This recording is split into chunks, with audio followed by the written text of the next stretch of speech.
Well, Casey, all of the General Assembly bills revolving around the removal of the Confederate statues died in subcommittee. Now this means the laws centering around the issues will not change in 2018. It was right here on 4th Street where people were injured and near Emancipation Park after that rally. Tonight they're turning to the community asking for help after many are still struggling with their injuries.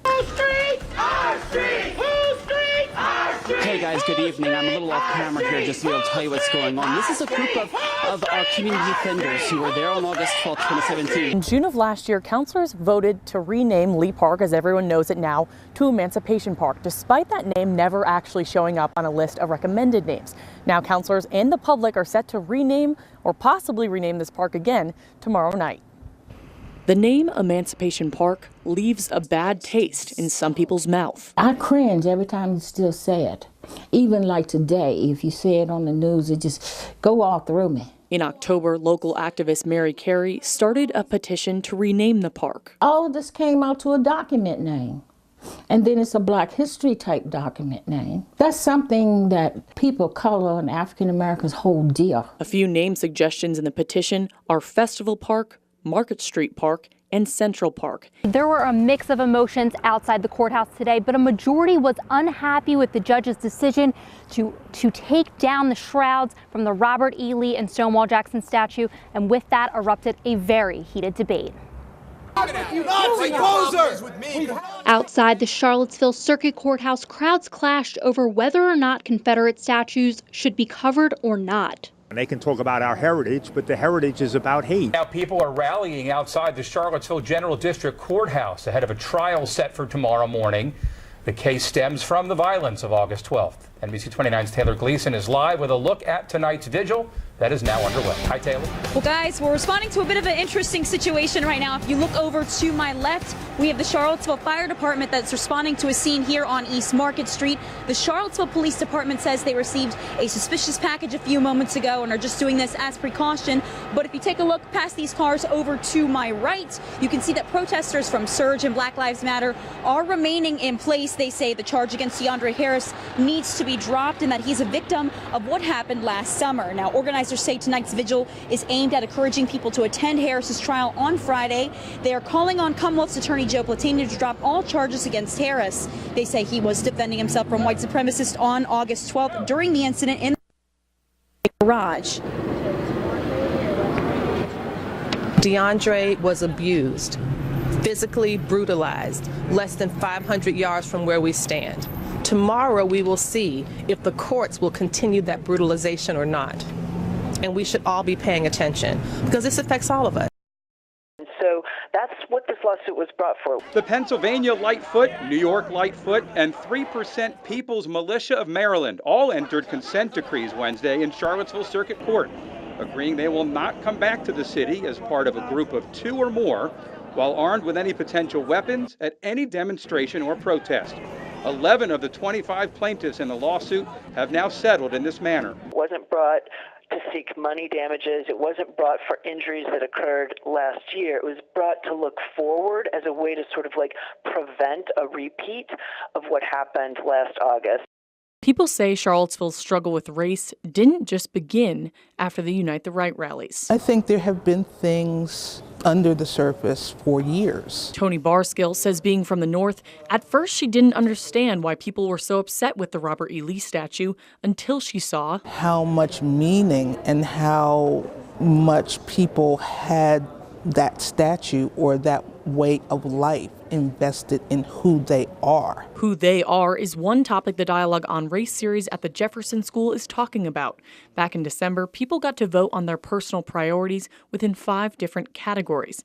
Everything from education to recovery and preparation stemming from the events of the summer. I think folks are thirsty for Charlottesville's story. On Monday, the topic that got the most votes was supporting learning more about Charlottesville's history. I realized that the Old South is still here. and really kind of shocked me, I guess. Charlene Green with the Office of Human Rights says besides that history, she's also been working with other communities who haven't attended the Dialogue on Race sessions in neighborhoods like West Haven and Tonsler Park to get their input. That's when I get responses like, there should be more rapid rehousing available because I know a lot of people who are homeless. She says getting everyone's input is how we can start trying to move forward. Understanding our history is like having that first chapter. Well, we haven't made a lot of progress, unfortunately. First tonight, she may be battered and tired, but Heather Heyer's mother says not a lot has changed in the past year regarding racial equality in Charlottesville, and that, she says, is a problem. Susan Breaux doesn't have all the answers. She doesn't claim to have them. But tonight she is urging people to stand up and speak out about racial inequities in our community. Ahead of this anniversary weekend to the deadly violence that claimed her daughter's life in Charlottesville, Breaux is speaking out. NBC29's Henry Graff has the story live tonight from 4th Street. Hi, Henry. Casey, good evening. Yeah, Susan Breaux comes down here to the spot here along 4th Street at least once a month. This is where her daughter died. She also comes here, though, to reflect, to re-energize, and to keep up that fight her daughter was trying against white supremacy. Well, we haven't made a lot of progress, unfortunately. Susan Breaux gets right to the point about the lack of progress she's seen for racial equality in Charlottesville. I'd say more white people are woken up, but that's about it. The black activists have been fighting all along. That fight is what drew her daughter into the streets of Charlottesville on August 12, 2017. Heather Heyer died counter-protesting the Unite the Right rally. James Fields Jr. is accused of running her over with his car. I felt here is where my daughter was ripped away from me. Hang in there, you're getting the message out. Thank you. Trying to. Yep. That's what it's about for me, the message. Even here along 4th Street on this day, the fight to educate continues. Hey. Good morning. How are you? Beautiful as always. Some support Breaux and what she's done in the past year. Others have questions. And I finally concluded I'm going to do what I feel I need to do, and if you get it, great. If you don't get it, you want to talk about it, great. She says the issues that affect communities of color persist in the city. Inequities in housing, education, and criminal justice. It does happen to other people, and you have to accept that reality before we can fix that reality. Breaux has come to terms with that reality, but wants to change others, as Heather was trying to do that fateful August afternoon. This is not about her. It took me the longest time, Henry, to figure out why people were so gaga over the story of Heather's death. I think if had it been a person of color that died, everybody would have went, and moved on. And that's not right. That's not fair. Breaux says if Heather were here, she would be preparing to take another stand against white supremacy this weekend. I don't know what everybody individually is called to do. I know what I'm going to be doing, but I can't answer for other people. You have to figure that out for yourself. Back out here live along 4th Street in downtown Charlottesville. Susan also shared something with me today that I want to share with everybody as well. She told me that when we talk about remembering, it is important to remember the 2 police officers who were in the helicopter who died that day. And here's why she says it is important. She says those 2 brave men were in that chopper the moment Fields allegedly hit everybody in the spot here behind me. They were still in the air and able to track James Fields' car, get police to his location before he was able to get to the interstate. Wow. Henry Graff live for us tonight. Thank you, Henry. The Community Mental Health and Wellness Coalition is expanding the resources available to the community to cope with this weekend's traumatic anniversary. Therapists and volunteers are ready to deploy physically into the community this weekend should anything traumatic occur. Free drop-in counseling will also be available at several locations. Lori Wood at Region 10 will be taking the lead on this.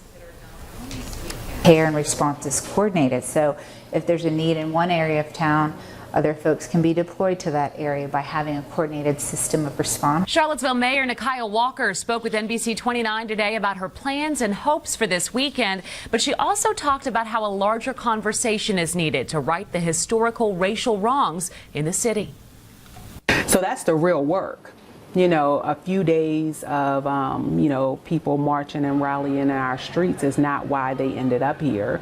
we had laid the foundation for this to be a just ripe location for this kind of hatred to brew more. And so we have to undo that. Charlottesville Mayor Nikiah Walker says the city has a lot to do to make sure citizens feel they live in an equitable and just city, but it will take the community coming together. People have to be willing. You know, that's been the fight the past year. Problems in housing, education, and the criminal justice system are among the priorities. But this weekend, the mayor's top concern is safety. Make sure nothing like that happens again would be my hope for Monday, and everything else we can deal with. 1 year after the white supremacist events of last summer, it's anything but business as usual in Charlottesville with heavy security restrictions in place. It's just hard just to be citizens. But people have still been out patroning businesses on the downtown mall. We've been really busy since I've opened the doors this morning. As a community looks to heal and move forward. We are in this together. NBC29 team coverage starts right now. Members of the University of Virginia and Charlottesville communities gathered this morning to reflect on last year's violent demonstrations on the lawn and discuss how to move forward together. NBC29's Caroline Colburn has that story. Calming music, poetic reflections. I watch millions marching like it's 1963. And words of encouragement. It's important that we're here together. Flooded Old Cabell Hall Saturday as UVA students and community members gathered for a morning of healing. We are 1 year away from events that brought hurt and harm to our community. During the Hope That Summons Us event, UVA President James Ryan acknowledged the university did not respond to last year's white supremacist march across grounds as well as it should have. We must admit to mistakes, including those made last year. We do nothing more than recognize our common humanity. To say to those who were attacked around the statue last year, I am sorry. We are sorry. Inside Old Cabell Hall, a sense of unity. I wasn't able to be here last year, so for me it was also just an issue of coming and showing support in a way that I couldn't before. But just outside, barricades and security restricted public access to the lawn. I know a lot of students are very concerned about just the over-policing. You know, there's such a heavy police presence here right now. Despite concerns about heightened security and last year's mistakes, President Ryan says UVA will continue to be committed to living the values of diversity, equity, and inclusion. I believe that in the face of tragedy, having endured some myself, that we can still find the strength to move forward, that we must. We are in this together. A long time coming, but I know in Charlottesville, a change gonna come. Caroline Colburn, NBC29 News. Well, things are quieting down again now as Charlottesville community marks the 1 year anniversary since last year's violent white supremacist rallies. As the sun went down, protesters had turned up the volume. What was supposed to be a rally for justice on grounds at UVA wound up as hordes of people chanting and marching through the streets of Charlottesville. We can tell you off the top here that the streets of Charlottesville are quiet. What we really saw here tonight on this in the streets of Charlottesville was a reclaiming of space. Because remember, it was 1 year ago on this night that white supremacists descended on UVA in that surprise attack with their torches, instilling a lot of fear in people. Tonight, a different chant.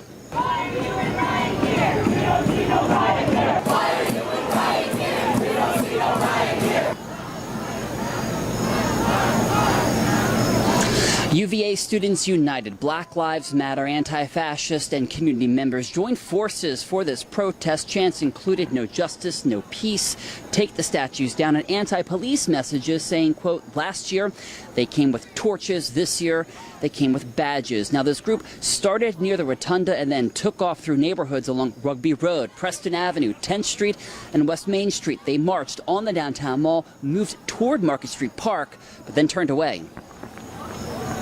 They weren't doing anything that was unlawful, and I asked them, you could see why the students would be upset when they see, you know, maybe 100 or so cops, or what it looks like 100 cops in riot gear. That just escalates the situation.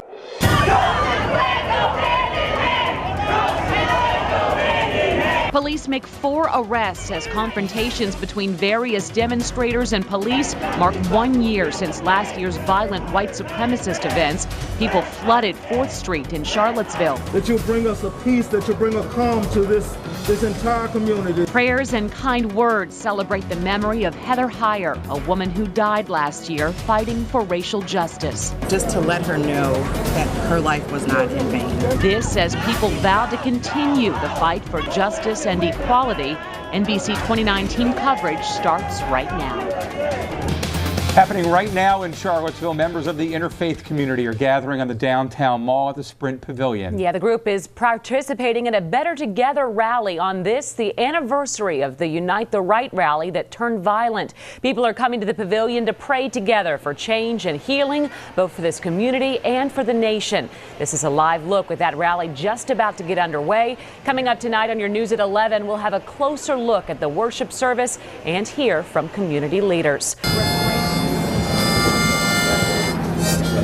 Susan Bro was greeted with an emotional welcome at the spot where her daughter Heather Heyer was killed 1 year ago. As so many were overcome by emotions, Bro stood stoic. Susan, how are you able to be so strong? How can you not be? My daughter had a mission, and it's my job to complete that mission.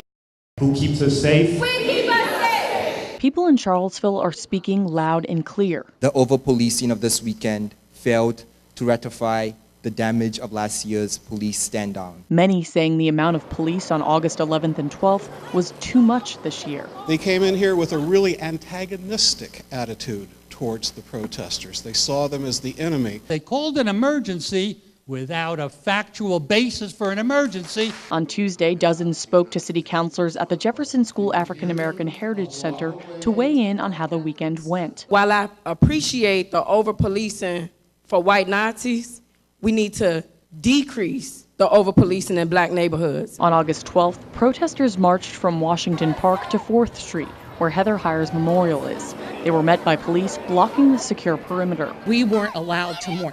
Thank God there were some strong people in there that were trained in de-escalation. Why did they put riot gear on us? They gave Susan Bro respect, and I understand that. They gave her the respect enough to leave from down there. And as soon as Susan Bro left, they started suiting up on us. Why? Others at the listening session talked about going through security to get onto the downtown mall. This is unbelievable. People are getting used to going to concerts, to going to sporting events and so on, and having their bags searched, but not walking down the main street of our city. The Center for the Study of Race and Law at UVA held a conference today with a message. It is replacing racism with reconciliation. And the goal is to dissect race relations in the past and also figure out how to move forward.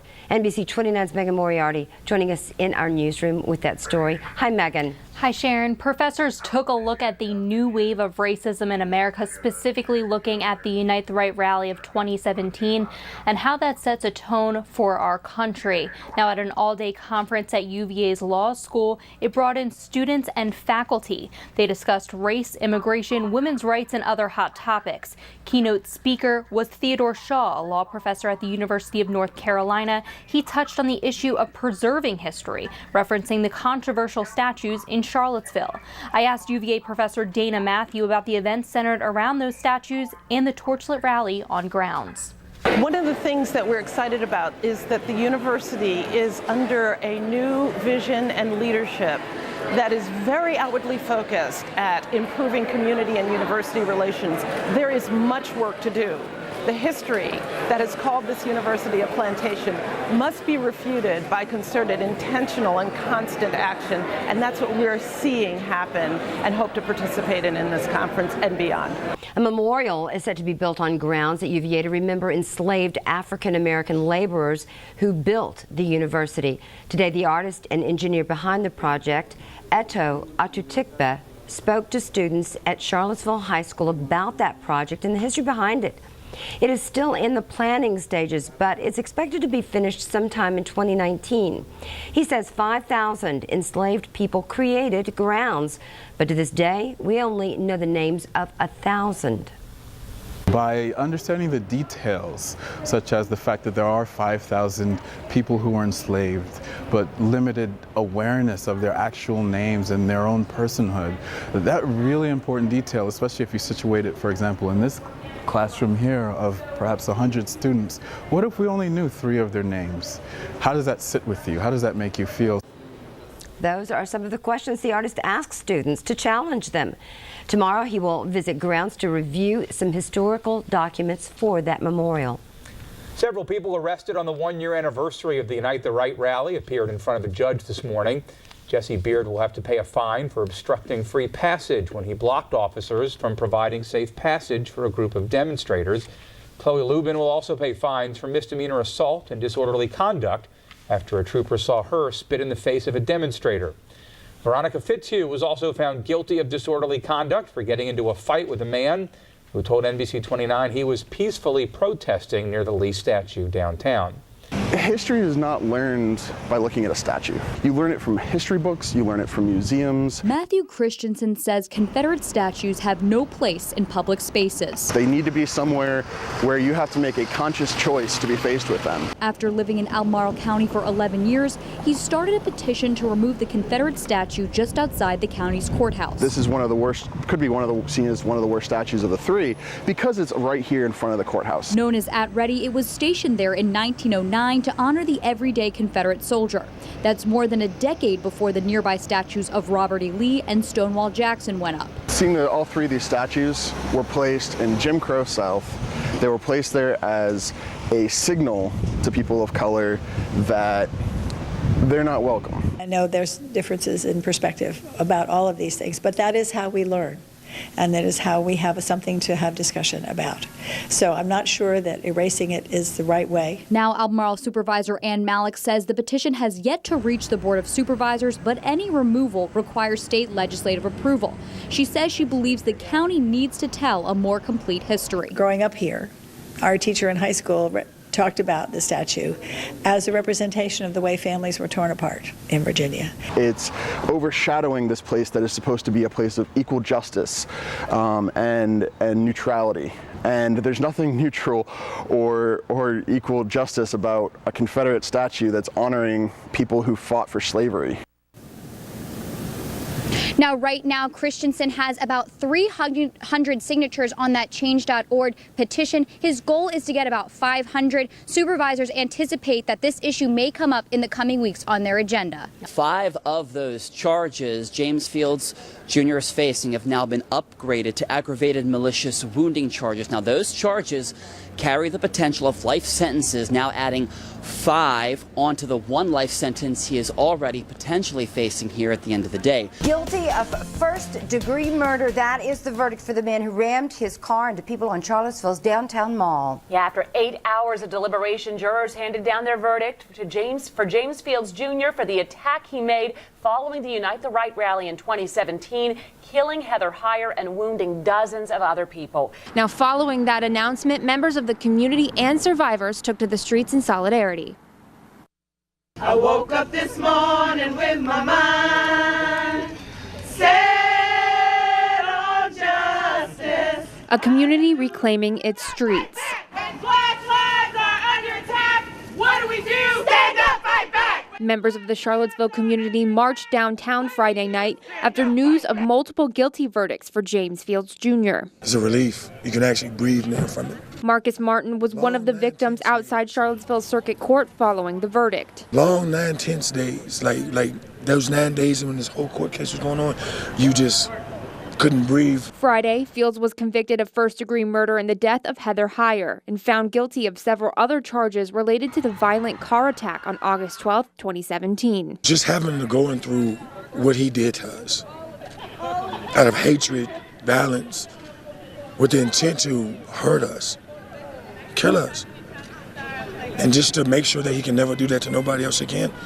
You can't bring this upon anybody else again. Community members took the time to pay their respects to Heyer Friday night, gathering at her memorial site on 4th Street. Physically, mentally, and emotionally, there are so many people hurt in this community. Then the crowd marched to the statue of Robert E. Lee in Market Street Park. The statue, they say, started it all in August of 2017. Whose park? Our park! Whose park? Our park! Some say even with the guilty verdict for Fields, there's still work to be done. Racism and white supremacy did not show up in Charlottesville on August 11th and leave on August 13th. It's been here before then, it's still here now, and we still have so much work to do to correct all of the evil of racism and white supremacy that we see in our community. Others say a little bit of justice has been brought to the community. So thank God for the victory. That's all I'm saying. Thank God for the guilty verdicts. That's all I can say. Thank God. At the end of the day, activists say the Charlottesville community will stay strong and continue on its path of healing. This little light of mine, I'm gonna let it shine.